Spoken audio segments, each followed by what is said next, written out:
Ahojte, tu je Bob. Téma číslo 6. Ukážky využitia troch nástrojov. Notebook LM, Gamma a Base 44. Pointa je jednoduchá. Jeden nástroj na prácu so zdrojmi, druhý na rýchle materiály slidy a tretí na jednoduché školské aplikácie bez programovania. 1. Notebook LM. AI nad vašimi zdrojmi.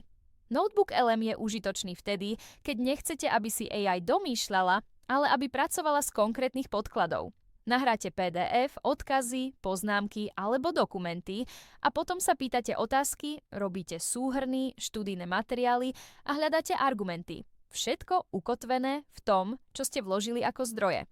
Príklady pre učiteľa. Nahrám učebnicu plus osnovu a dám vygenerovať študijný prehľad pre žiakov, z viacerých textov nechám spraviť porovnanie pojmov a k tomu kontrolné otázky, požiadam o citácie, odkazy na zdroje, aby som vedel rýchlo overiť, odkiaľ tvrdenie pochádza. 2. Gamma. 2 AI na prezentácie a pracovné materiály. Gamma je praktická, keď potrebujete rýchlo vytvoriť vizuálne pekné slajdy bez dizajnovania. Zadáte tému, cieľovú skupinu a štruktúru a Gamma pripraví návrh prezentácie, ktorý potom upravíte. Príklady pre učiteľa. Sprav 8 slidov o fotosyntéze pre prvý ročník. Definícia, schéma, 2 príklady, 3 otázky. Z toho istého obsahu vygenerujete verziu pre žiaka a verziu pre učiteľa s poznámkami, pripravíte rýchly minikvíz ako posledný slajd a exportujete, odprezentujete.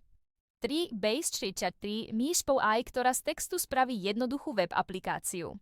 Base 44 sa hodí na jednoduché školské interné nástroje. Zadáte, čo má aplikácia robiť a platforma vygeneruje funkčný prototyp. Nie je to na veľké školské systémy, ale na malé užitočné veci je to rýchle. Príklady pre učiteľa, tracker domácich úloh, meno žiaka, úloha, termín, stav, evidencia konzultácií, rezervácie termínov, poznámky, jednoduchý formulár spätnej väzby po hodine, ktorý ukladá odpovede a robí súhrn. Zhrnutie: Notebook LM, Shimmer práca so zdrojmi a overiteľnosť, Gamma Perdaram rýchle materiály a prezentácie, Base 44 miliard malé školské aplikácie na mieru. A pri každom platí jasné zadanie a kontrola výstupu.